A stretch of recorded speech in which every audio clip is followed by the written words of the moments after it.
I'm John Penn, founder of SSE.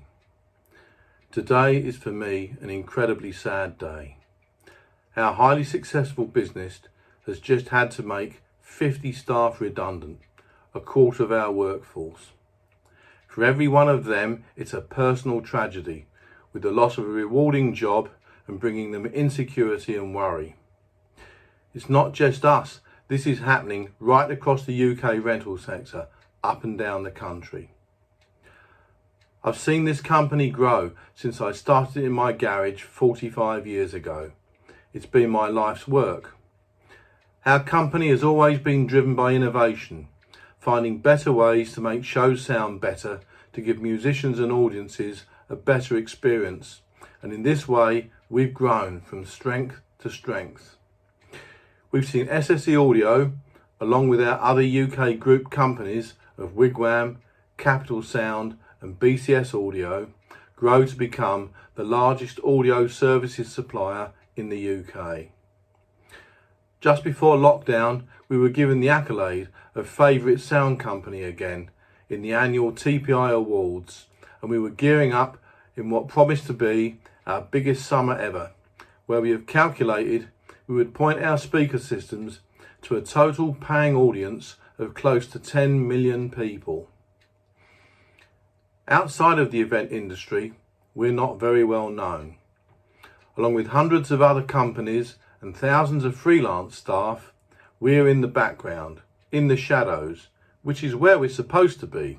We're meant to be kind of invisible, just part of the magic of performances. The country is being urged to return to work, but our sector can't go back to work anytime soon. We're not allowed to. Our jobs depend on large gatherings of people, and that's simply not possible this year. To be viable, most commercial live events, tours and gigs need to have near capacity audiences. So while test performances to socially distant audiences may sound like the road to recovery, we shouldn't be kidding ourselves. Even when the government say our work can resume, it takes time to plan big gatherings and events, months, not weeks. So there's little prospect of a resumption of our work until well into next year. The furlough scheme has been great, but it now needs targeting where it's still needed. As furlough stops, so redundancies are being announced right across the industry. We will have no choice but to cut our costs further to conserve the funds we have left, to enable us to keep afloat until we can safely return to work sometime next year. Our business and our industry has contributed huge amounts to the UK, not just to the enjoyment and feel good that we generate, but also through the taxes we've paid and to GDP. The touring and event industry generates billions in revenue to the UK economy.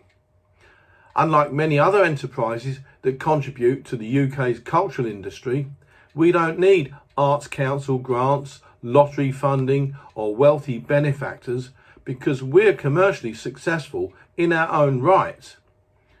Back when I started this business, we weren't taken seriously by banks and financial institutions. We weren't seen as a proper business to invest in. We found it hard to borrow.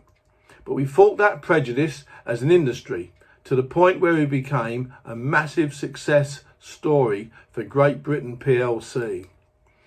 So now it's time for us to have a lifeline. It's a pretty safe bet.